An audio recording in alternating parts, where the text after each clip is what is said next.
दिल्ली के जाने माने व्यापारी सेठ मोहनदास जी उनके एक बहुत खास मित्र थे जानकी दास। अपने व्यापार की हर सलाह वे जानकी दास से लेते थे। जानकी दास को व्यापार की गहरी समझ थी। पिछले 40 सालों में मनोहर दास जी ने अपना व्यापार कई गुना बढ़ा लिया था। उनकी बड़ी सी फैक्ट्री में हजारों मजदूर काम करते थे। आलीशान घर बना लिया था। नौकर चाकर लगे हुए थे। बड़ी बड़ी गाड़ियाँ। मोहनदास जी की पत्नी का बहुत पहले देहांत हो चुका था। उनका एक बेटा था दुष्यंत, जिन्हें उन्होंने बहुत लाड़ प्यार से पाला था। दुष्यंत को सेठ जी ने पढ़ने के लिए इंग्लैंड भेज रखा था। एक दिन अचानक सेठ जी की तबीयत बहुत खराब हो गई। सेठ मनोहर दास ने अपने दोस्त को बुलवा भेजा। जानकी दास तुरंत अस्पताल पहुंच गए। मनोहर दास बोले, मित्र, लगता है मेरा अंतिम समय पास आ रहा है। मेरे जाने के बाद मेरे बेटे का ध्यान रखना। जानकी दास बोले, ऐसा क्यों बोल रहे हो तुम? ठीक हो जाओगे।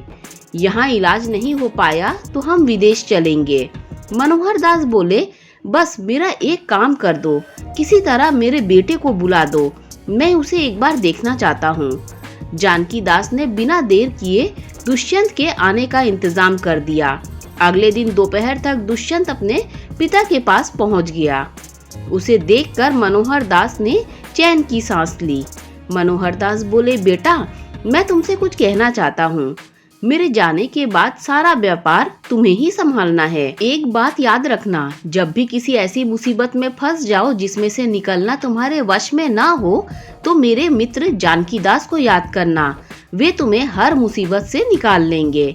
दुष्यंत बोला, पापा, आप ठीक हो जाओगे, आपके सिवा मेरा कौन है? मनोहर दास बोले, बेटा, मेरी 3 बातें याद रखना, जीवन में बहुत काम आएंगी। पहली बात, कभी किसी गरीब पर तरस मत खाना। दूसरी बात, कभी किसी अमीर से दोस्ती मत करना। तीसरी बात, अंधेरे में घर से बाहर मत निकलना। दुष्यंत ने ध्यान से पिता की बातें सुनी। कुछ देर बाद जानकी दास भी अस्पताल पहुंच गए। शाम के समय मनोहर दास जी ने इस संसार को त्याग दिया। पूरे घर में शोक का माहौल था। अंतिम यात्रा की तैयारी हो रही थी। जानकी दास सारी व्यवस्था देख रहे थे। बीच बीच में वे दुष्यंत को भी संभाल रहे थे। इसी तरह समय बीत गया। करीब 1 महीने तक दुष्यंत पिता के शोक में घर में ही बैठा रहा। एक दिन जानकी दास जी उससे मिलने आए। जानकी दास जी बोले, बेटा, अब तुम्हें तुम्हारे पापा का बिजनेस संभाल लेना चाहिए। उनकी भी यही इच्छा थी। दुष्यंत ने उनकी बात मान ली और अगले दिन से ऑफिस जाना शुरू कर दिया। कुछ दिन तक जानकी दास जी उनके साथ जाते, उसे बिजनेस की सारी बातें सिखाते थे। कुछ दिन बाद दुष्यंत सब समझ गया तो जानकी दास जी ने जाना बंद कर दिया। एक दिन दुष्यंत बैठकर सोच रहा था, तभी उसे अपने पिता की 3 बातें याद आई। इसी बीच दिवाली आने वाली थी। मजदूरों को बोनस दिया जाने वाला था। मैनेजर फाइल लेकर दुष्यंत के पास पहुंचा। मैनेजर बोला, सर, ये मजदूरों के बोनस की फाइल है, उन्हें हम 1 महीने का बोनस देते हैं। दुष्यंत को याद आया, पापा ने कहा था गरीबों पर तरस मत खाना। दुष्यंत बोला, नहीं, किसी को बोनस नहीं मिलेगा। ये काम करते हैं, हम इन्हें सैलरी देते हैं। बोनस न मिलने से मजदूर भड़क जाते हैं। अब वे बहुत काम करते थे, सब इधर उधर समय बर्बाद कर अपने घर चले जाते थे। इससे काम में घाटा होने लगा। इसी बीच बहुत से व्यापारी जो दुष्यंत की कंपनी से माल लेते थे, वे दुष्यंत से मिलने आते हैं। लेकिन दुष्यंत को पिता की दूसरी बात याद आती है कि अमीर से दोस्ती मत करना, इसीलिए वह उनसे ठीक से बात नहीं करता है। उन्हें उल्टा सीधा बोलकर भगा देता था, जिससे कंपनी को ऑर्डर मिलना कम हो गया।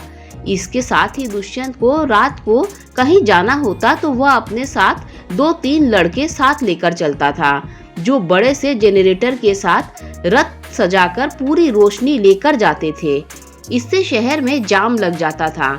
घंटों जाम में फंसे रहने से दुष्यंत परेशान हो गया। उसका व्यापार धीरे धीरे घाटे में बदलने लगा। दुष्यंत को कुछ समझ में नहीं आ रहा था। एक दिन उसने जानकी दास जी को बुलवाया। दुष्यंत बोला, चाचा जी, मैंने पिताजी की 3 बातों को व्यापार में उतारा, लेकिन मुझे घाटा ही हो रहा है। जानकी दास जी के पूछने पर दुष्यंत ने सारी बात बता दी। जानकी दास बोले, बेटा तुमने अपने पिता की बातों का गलत मतलब निकाल लिया है, चलो मेरे साथ। वे उसे एक रास्ते पर ले जाते हैं। वहाँ कुछ गरीब बैठे थे।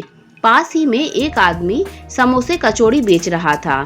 जानकी दास बोले, बेटा तुम्हारे पापा ने कहा गरीबों पर कभी तरस मत खाओ। इसका मतलब यह है कि अगर आज तुम जाकर इन गरीबों में समोसे खरीद कर बांट दो तो इन्हें बिना मेहनत के खाने की आदत पड़ जाएगी। कल जब तुम्हारी गाड़ी यहाँ से गुजरेगी तो वे इंतजार करेंगे कि अब समोसे मिलेंगे। इससे अच्छा है इन्हें काम सिखाना चाहिए जिससे ये मेहनत करके खा सके, न कि इन पर तरस खाकर इन्हें भीख देनी चाहिए। दुष्यंत बोला, ओहो पापा ने इतनी गहरी बात कही थी, मैं समझ न सका। अगले दिन दुष्यंत जानकी दास जी के साथ फैक्ट्री गया। वहां जाकर उसने सभी मजदूरों से माफी मांगी और उन्हें 2 महीने का बोनस दिया, जिससे सभी मजदूर खुश होकर मेहनत से काम करने लगे। उसके बाद वे ऑफिस में आकर बैठे। जानकी दास बोले, बेटा तुम्हारे पिता ने कहा कभी किसी अमीर से दोस्ती मत करना। इसका मतलब था कि व्यापार सबसे करो लेकिन दोस्ती मत करो, क्योंकि अगर इनसे दोस्ती करोगे तो ये तुम्हारे राज निकलवा लेंगे। कहाँ से कच्चा माल लाते हो, कितने का बनता है, कैसे बेचते हो, और साथ ही ये तुम्हें बुरी आदतों जैसे शराब आदि की लत लगा देंगे। इसीलिए इनसे बचने को कहा। दुष्यंत बोला, लेकिन मैंने तो सबको भगा दिया। जानकी दास बोले, तुम चिंता मत करो, सब मुझे अच्छे से जानते हैं, मैं कह दूंगा पिता के जाने के कारण बच्चा दुखी था। कुछ दिन हम थोड़ा सस्ता करके माल बेचेंगे, सब आ जाएंगे। दुष्यंत बोला, चाचा जी आपने मुझे बचा लिया, अब तीसरी बात भी बता दो, मैं शाम को कहीं भी जाता हूँ फंस जाता हूँ। जानकी दास बोले, तुम्हारे पिता ने कहा था अंधेरे में घर से मत निकलना।